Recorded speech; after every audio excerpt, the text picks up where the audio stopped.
சாணான். இது உடலுக்கான பெயர் அல்ல, உயிருக்கான பெயர். வல்ல சிவன் கொடுத்த பெயர் சாணான்.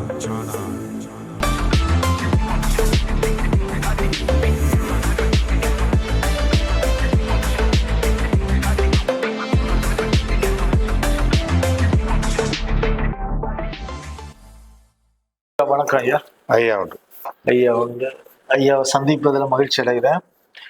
ஐயா, அந்த சமீப காலமா அகில திரட்டுல நம்ம படிக்கும்போது என்ன தெரியுதுன்னா, ஒரு சில தரப்பு மக்கள் என்ன சொல்றாங்கன்னா, இப்ப மகாவிஷ்ணு தான் வைகுண்டம் ஆச்சுன்னு சொல்றாங்க.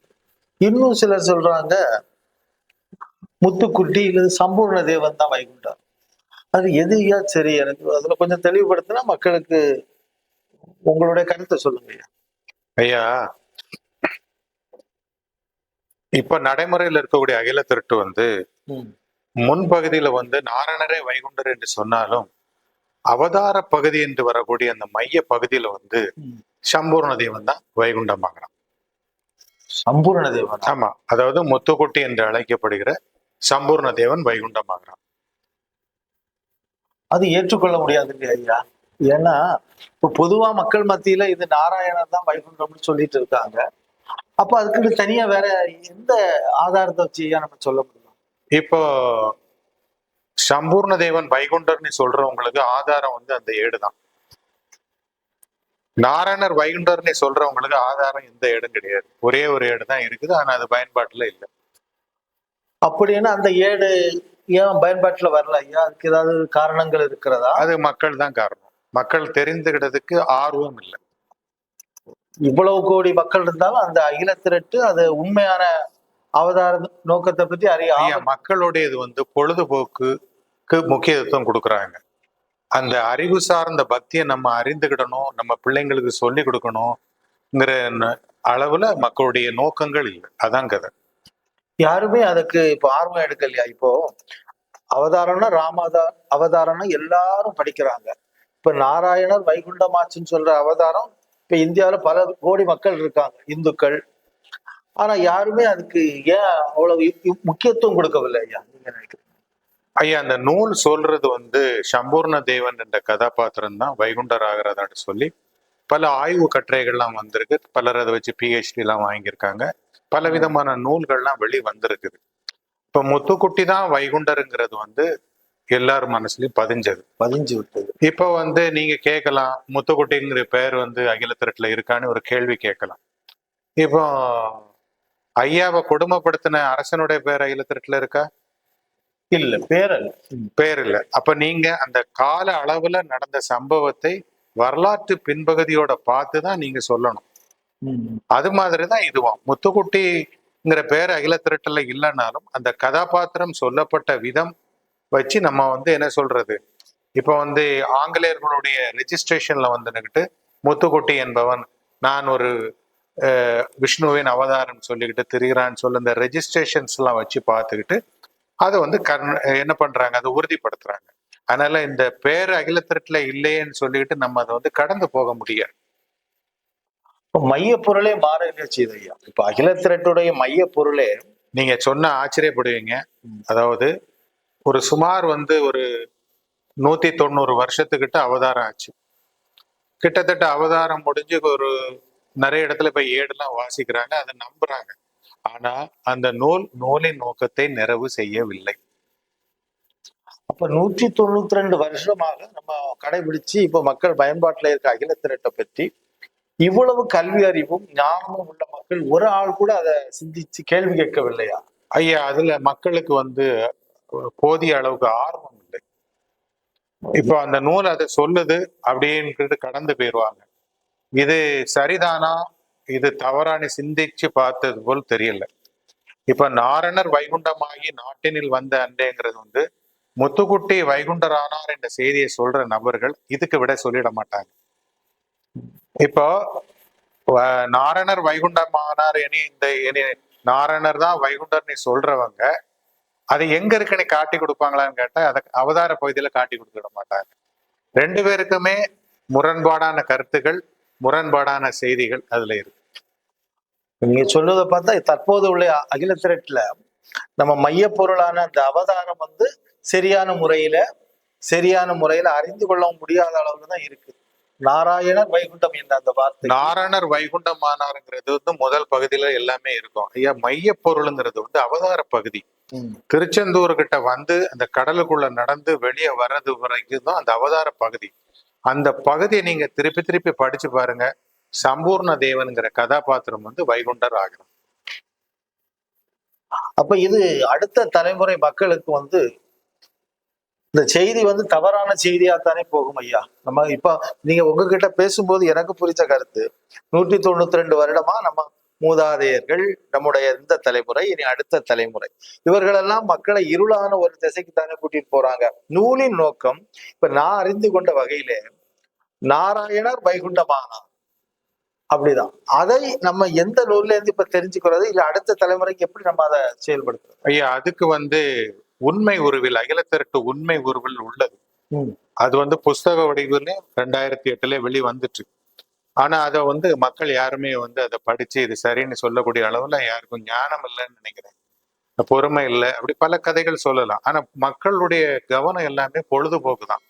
பொழுதுபோக்குல கவனத்தை செலுத்திக்கிட்டு இப்போ ஒரு ஒரு ஆலயத்துக்கு போறாங்க, ஒரு பதிக்கு ஒரு கோயில் எப்படி நீங்க சொன்னாலும் சரிதான், போறாங்க, சாமி கும்பிடுறாங்க. கும்பிடுற சாமியை பத்தி ஒரு ஞானத்தை வளர்த்துக்கிட்டாதான் அதிகமான ஈடுபாடு, அறிவு சார்ந்த பக்தி வளரும்.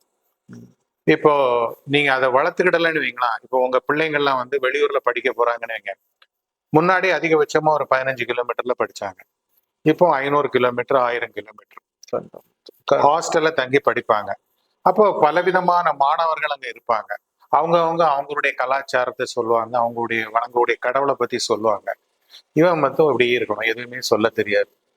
ஒருவேளை இவங்க யாராவது ஒருத்தர் வந்துட்டு சம்பூர்ண தேவனுக்கு பரதேவதை காதல் சொல்லி, இப்படி அடுத்தவர் மனைவியோடு காதல் கொண்ட ஒருவனை தானே நீங்கள் வணங்குகிறீர்கள் என்று கேள்வி கேட்டா நம்ம அவருடைய நிலைமை என்ன ஆகும் என்று கொஞ்சம் யோசிச்சு பாருங்க.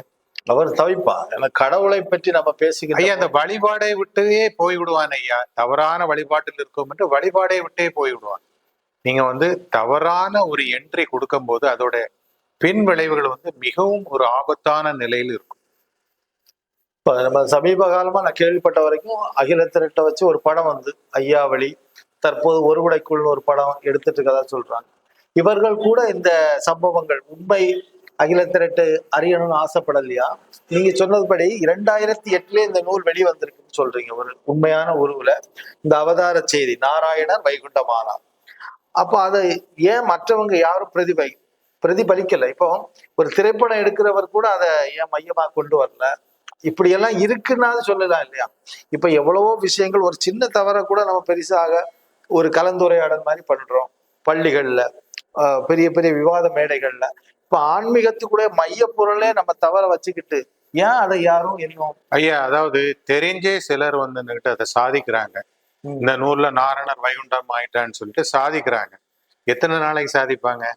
அடுத்த தலைமுறை எதை சொல்றாங்கன்னு அவங்களுக்கு அந்த பயமே இல்லை. சாதிக்கிறாங்க, இதுதான் நாரணர் வைகுண்டன் ஆனார் எப்படின்னு சொல்லிட்டு சொல்றாங்க. ஆனா அங்க யாராகிறா? சம்பூர்ண தேவரன் ஆகிறார் இல்லையா? அதை வெளிப்படையாட்டு சொல்லக்கூடிய அளவுல மக்களுடைய மனப்பான்மை இல்லை. ஏதோ அவங்களுடைய கிடைக்கக்கூடிய ஃபீஸுக்கு ஏதோ சொல்லணும்னு சொல்லிட்டு போறாங்க. ஆனா பக்க விளைவு மிகவும் ஆபத்தானது என்பதை அவர்கள் உணரவில்லை. ஐயா கிட்ட பேசுனதுல எனக்கு இப்போ இதுக்கு முறையான ஆவணங்கள் அகில திரட்டுல இல்ல. தற்போது நாம் பயன்படுத்தக்கூடிய அகில திரட்டுல இல்ல. அதற்கு நாம் என்ன செய்ய வேண்டும், என்ன செய்யக்கூடாது என்று அதற்கான அமைப்பு ரீதியா யாரும் இன்னும் சரியான முறையில கேள்வி கேட்கவோ ஆராயவும் இல்லை. ஐயா, நான் என்ன சொல்றேன்னா, இப்போ ஒரு கோவில் இருக்கு, இல்லைன்னா தாங்கள் இருக்கு, நீங்க வந்து பதினி கூட சொல்லலாம். அங்க இருக்கின்ற நிர்வாகத்துக்கு இதுல என்ன இருக்குன்னு தெரியுமா? அது கேள்விக்குறிதான். அவங்களுக்கு தெரிஞ்சு அவங்க யாருக்கும் 17 நாள் 7 வாசிப்பு வைக்கிறாங்க. எவ்வளவு லட்சக்கணக்கான ரூபாயில சீரியல் ஸ்லைட்டு, ஸ்பீக்கர் எல்லாமே வச்சு பண்றாங்க. ஆனா அதுல உள்கருத்து அந்த நிர்வாகம் அறிஞ்சிருக்கா பாருங்க. எங்க ஊர்ல நான் 70 வருஷம் 50 வருஷம் கேள்விப்பட்டதா சொல்றாங்க.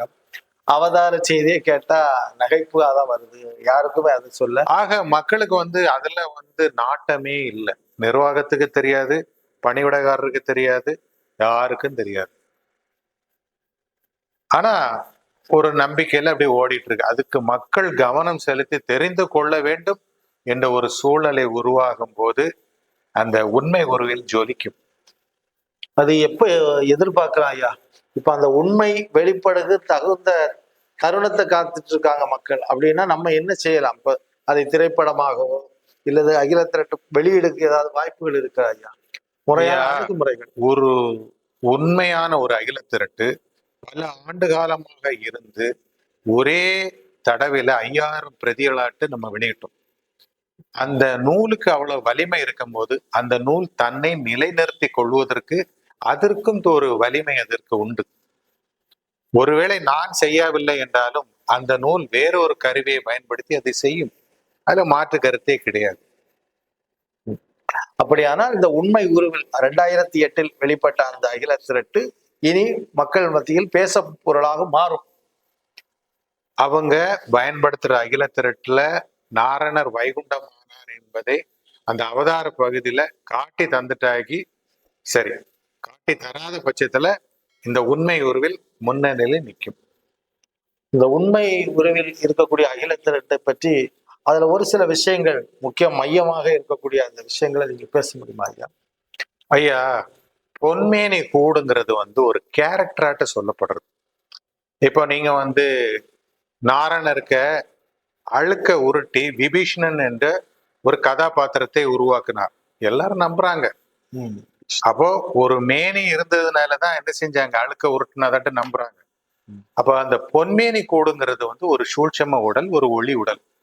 அத ஒரு கதாபாத்திரமாட்டு வச்சு நகர்த்திக்கிட்டே வாரார். 6 தரம் நம்மை அகமைத்து கொண்ட சடம் பேறு பெற்றதில்லை, பேரும் நாம் ஈண்டதில்லை அப்படின்னு சொல்லிட்டு அந்த கதையை அப்படி நகர்த்தி நகர்த்தி கொண்டுட்டு வராரு. அது ஒரு துணை கதாபாத்திரமாக இருக்கிறது. அந்த துணை கதாபாத்திரம் முழுமையா பெறுது எப்பம்னாக்கி நம்ம தர்ம யுகம் உதித்து நம்மளுடைய அந்த பதி உதிக்குது இல்லையா, துவாரகா உதிக்குது இல்லையா, அப்ப வைகுண்டர் ஆட்சி செய்யும் போது இந்த பொன்மேனி கூடு அதற்கு உள்ளுக்க வைகுண்டர் உயிர் வந்த பின்பு அது முழுமை பெறுவதாக இந்த உண்மை உருவில் அகில திரட்டு வெளிப்படையாக சொல்கிறது. அற்புதம் ஐயா, அற்புதமான செய்தி. ஆனா இதை பற்றி ஏன் மக்கள் சிந்திக்கவில்லை? மக்கள் எல்லாம் மயக்கத்தில் தான் இருக்கிறார்கள். ஒரு சாரார் இதற்கு முன்பு அவர் ஒளியாக வந்தார், ஒளியாக போனார் என்று சொல்லிக்கிட்டு விதைத்து விட்டார்கள். அவர்களால் அதை மறுத்து இப்பொழுது இதை பேச முடியாது. ஏற்கனவே அவர்கள் என்ன சொல்லிவிட்டார்கள், இப்படி வந்தார் என்று சொல்லிவிட்டார்கள். மறுத்து சொல்வதற்கு அவர்களுக்கு ஒரு ஈகோ தடையாக இருக்கலாம். சரியா? அதுக்கு இறைவனுக்கு எது கூடு என்று வாதிட்டவர்களும் இருக்கிறார்கள், வாதிட்டு அதை சொல்லுகிறவர்களும் இருக்கிறார்கள். ஆனால் இது காரணம் என்னவென்றால் அவர்களுக்கு ஆதி முதல் அந்த ஒரிஜினல் அகில திரட்டு கிடைக்கவில்லை. அந்த கதாபாத்திரம், இது ஒரு கதாபாத்திரம் இப்படி இருக்கிறது என்பதை அவர்களால் சிந்தித்து பார்க்க முடியாத ஒரு கதாபாத்திரம். ஒரு ஒளி உடலுக்கு இவ்வளவு முக்கியத்துவம் கொடுத்து அதை இப்படி செயல்படுத்துவார் என்பது யாருக்கும் சிந்தனையில் எட்டாத ஒன்று. சரியா? சரியா. அதனால இப்ப ஒரு தரப்பு என்ன சொல்றாங்க, நாரணர் வைகுண்டம் அவங்களுடைய நம்பிக்கை சரி, ஆனா அந்த ஏட்டல் அவங்களால காட்டி கொடுக்க முடியாது. இன்னொரு தரப்பு என்ன சொல்றாங்க, முத்துக்குட்டி வைகுண்டர்னு சொல்றாங்க. சரி, அந்த ஏட்டுல எப்படி, அப்ப நாரணர் எப்படி வைகுண்டர் ஆனாருன்னு கேளுங்க, அவங்களால சொல்ல முடியாது.